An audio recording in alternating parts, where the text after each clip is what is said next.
Because if what Robert Griffin III is saying is true, then Shedeur Sanders isn't just in the race, he's already won the locker room, and the Cleveland Browns are hiding a decision that could change everything. Tony said something yesterday that I liked that he said it. Yeah. He goes, if they would have developed him like you wanted them to, like, I'm talking the minute you get in the building, we're building around you as the coach, like they did with Cam Ward. Right. Like they did with Jackson Dart. My kid's as good as those guys. Come on. I'm sorry, I think he is. Is he a finished product? No. Does he hold the ball? Yeah. Does he have a lot of work to do? Yeah.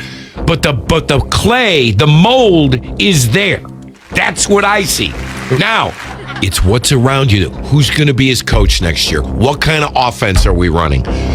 How are they going to fix the O-line and get me a wide receiver?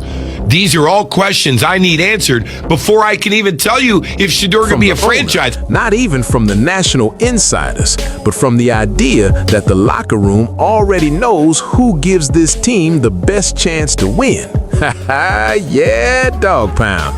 That is why this story hits different. Because when Robert Griffin III says the Browns locker room believes it can win with Shedeur Sanders, but not with Deshaun Watson or Dylan Gabriel, that is not just another hot take floating around in April. That goes straight to the heart of football. Quarterbacks can fool the media. Contracts can fool the headlines. Let me ask you something real quick. What if the most honest voice in the entire Cleveland Browns quarterback battle wasn't coming from the front office, wasn't coming from the owner's box, wasn't even coming from the national media? What if it was coming from inside that locker room? Because Dog Pound, Robert Griffin III just said something that stopped me cold. He said the Browns locker room believes it can win with Shedeur Sanders, but not with Deshaun Watson and not with Dylan Gabriel. That is not a hot take. That is not clickbait. That is a man who played this game at the highest level, telling you exactly what the players inside that building already know. And if that doesn't shake you, you're not paying attention. Hit that subscribe button right now, because this Browns story is about to go to a completely different level. Shedeur when OTAs and mandatory minicamp began, because whatever the stat sheet says, the Browns actually won games with him at quarterback. And that is where the argument gets spicy, because yes, the raw rookie numbers were uneven. Browns.com's official review of the quarterback room says Sanders appeared in 8 games with 7 starts and threw for 1,400 yards with 7 touchdowns. That is not some polished superstar season, but it is enough to say he got real experience, saw real NFL looks, and gave Cleveland something to evaluate in live fire. Look, let's be completely honest with each other. When the Cleveland Browns headed into this offseason, most people around the NFL looked at this quarterback situation and wrote it off. They said Deshaun Watson gets healthy, Watson walks back in, Watson gets his job back. End of story. Move on. The national media was already writing the narrative. The contracts were already signed. The headlines were already drafted. But something happened that nobody predicted. Shedeur Sanders walked into that building. A rookie, a first-round pick, a young man carrying the weight of his last name and every single doubt the league threw at him, and he did not blink. He appeared in 8 games. He made 7 starts. He threw for over 1,400 yards and 7 touchdowns as a raw rookie in one of the most brutal defensive conferences in the NFL. Now you tell me, is that a bust? Is that a placeholder? Is that somebody you just hand a clipboard and send to the sideline? No, absolutely not. That is a young quarterback who saw real NFL looks, took real NFL hits, faced real NFL pressure, and gave Cleveland something they haven't had in a long time. Something worth believing in. Now, here's where their story gets really interesting, and this is the part I don't think enough people are talking about. Todd Monken is now the offensive coordinator for the Cleveland Browns, and Dog Pound, this man is not ordinary. You want to talk about a system that fits a quarterback like Shedeur Sanders?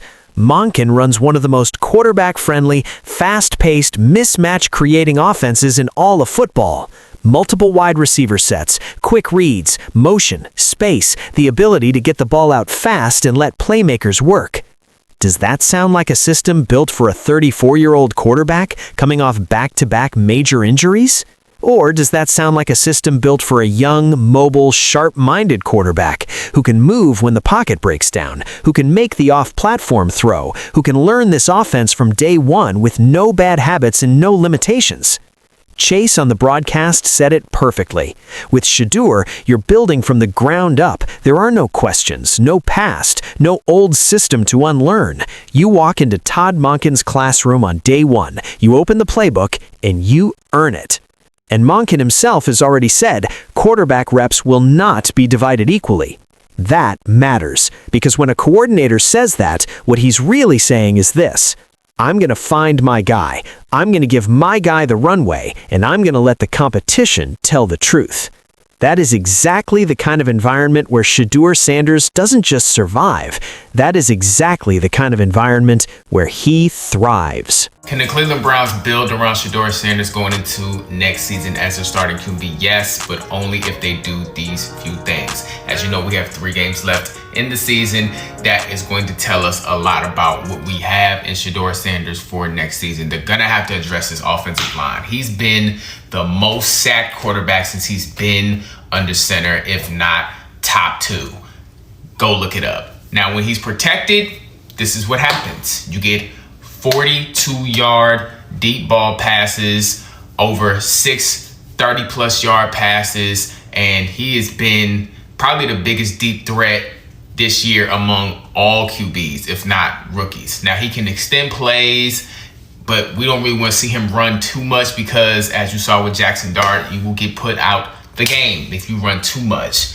But they're going to have to address the play calling. I don't think they're going to get rid of Tommy Reese, the OC, but maybe they might. They're going to have to address receivers. We don't need to talk about you-know-who when it comes to catching. You guys already know how I feel about him. Fanning, I like him a lot, that tight end. Obviously, it's been his security blanket, but we need a lot more targets. They're starting to know he loves going in that direction. But offensive line, receivers, that needs to be the focus when it comes to building around Shedeur this year. The running game has been solid, but if you have an offensive line, you can't get nothing done. He needs to be protected so we can start to see more stuff like this for touchdowns. Other than that, I think that's pretty much it. If not, you know how I feel about it. Trade him and let somebody else build around him. But what do you guys think? What should the Cleveland Browns do if they keep Shedeur Sanders starting QB? Y'all comment down below. Reported Jimmy Haslam said Watson has a great chance and a fresh start under Monken. And from the outside, that keeps the veteran very much in the mix. But ESPN also noted Watson has played only 19 games since the Browns traded for him and is coming off another Achilles setback that wiped out his 2025 season. That is a brutal reality. The national media can still look at the old Texans version of Watson and dream on what he used to be. Now, I'm going to say something that a lot of people in this league are thinking but won't say on camera. Deshaun Watson is not the same quarterback anymore. I'm not saying that to be cruel. I'm not saying that to pile on. The man was one of the most electric quarterbacks in the NFL when he was healthy in Houston. 2020 Deshaun Watson was special. Nobody is taking that away from him.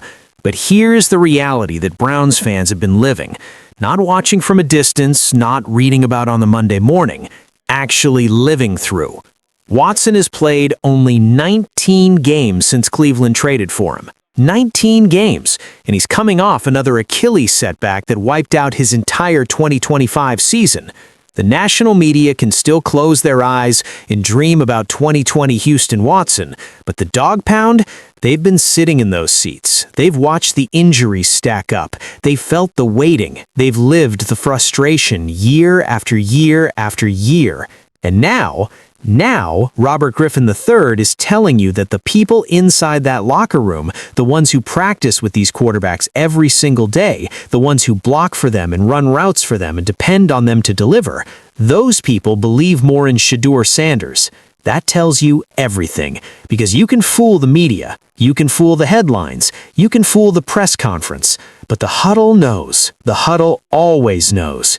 And listen, let's not sleep on what Cleveland is building around this quarterback position right now. You've got David Njoku at tight end. You've got Jerry Jeudy. Yes, that Jerry Jeudy, who is finally in an offense that can actually use him. You've got Nick Chubb working his way back. You've got Quinshon Judkins in the backfield. In the draft, Mina Kimes broke it down perfectly. The Browns have picks. Real picks. They're potentially adding a wide receiver and an offensive tackle in the first round. Carnell Tate's name is floating around at 6. Denzel Boston is in the conversation. This team is not rebuilding. This team is restocking, and there is a massive difference between those two words. When you have weapons at receiver, weapons in the backfield, a new offensive line being built from scratch, and a coordinator who knows how to scheme people open, the only missing piece is a quarterback who can execute. Todd Monken came from the Lamar Jackson system in Baltimore. He knows what a playmaker at quarterback can do to an entire offense. He knows what happens when you put the right young signal caller in the right environment. Shedeur Sanders is that quarterback. Cleveland will at least know it needs a bigger move later. Either way, the Browns finally have a shot at learning something real instead of just recycling the same uncertainty. So, my reaction is simple. This RG3 claim is powerful, not because it officially settles the battle, but because it frames the question the right way. Who do the players believe in? Who gives the huddle life? Who gives the team a sense that it can actually compete on Sundays? If that answer is Shedeur Sanders, then the Browns owe it to themselves to give him every real chance to take this job. This isn't just about a quarterback competition. This isn't just about Cleveland's 2025 season. This is about something much bigger. Shedeur Sanders came into this league carrying weight that most of us will never understand. He carried the Sanders name. He carried the doubts about his father's influence. He carried every single analyst who questioned whether he was really first-round talent or just a brand. He walked into the NFL draft room and fell further than anyone expected. And do you know what he did? He showed up anyway. He showed up to Cleveland with his head up. He competed. He took snaps. He made plays. He earned the respect of his teammates. And apparently, if RG3 is right, he earned the belief of that locker room faster than a franchise quarterback who has been there for years. That is not just a football story. That is a story about a young man who refused to let the narrative define him. And now, he has an opportunity in front of a new coaching staff with a quarterback-friendly system with weapons around him to completely rewrite everything people thought they knew about Shedeur Sanders. And if he grabs that opportunity, Dog Pound, this whole city changes, this whole fan base changes, this whole conversation around Cleveland Browns football changes. Because they don't just need a starting quarterback, they need a franchise cornerstone. And the evidence, the tape, the locker room belief, the system fit, the weapons being assembled, the coaching, all of it is pointing in one direction. So here is where I land on all of this. Todd Monken didn't come to Cleveland to manage a quarterback controversy. He came to build something.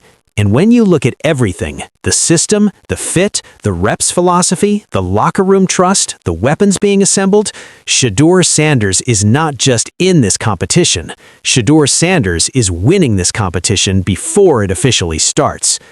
The Browns owe it to themselves, to their fans, and to this kid to give him every single real opportunity to take this job. Not as a PR move, not as a storyline, but because that is how franchises find their guy.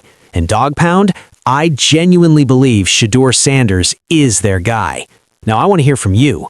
Do you believe RG3 is right, that the Browns locker room is already riding with Shedeur? Or do you still think Deshaun Watson deserves the inside track to QB1? Drop your take in the comments right now. I read every single one. Smash that like button if you believe Shedeur Sanders is the future of Cleveland Browns football. Subscribe to stay locked in, because this quarterback battle is heating up every single week, and we are not slowing down. Pound, let's ride.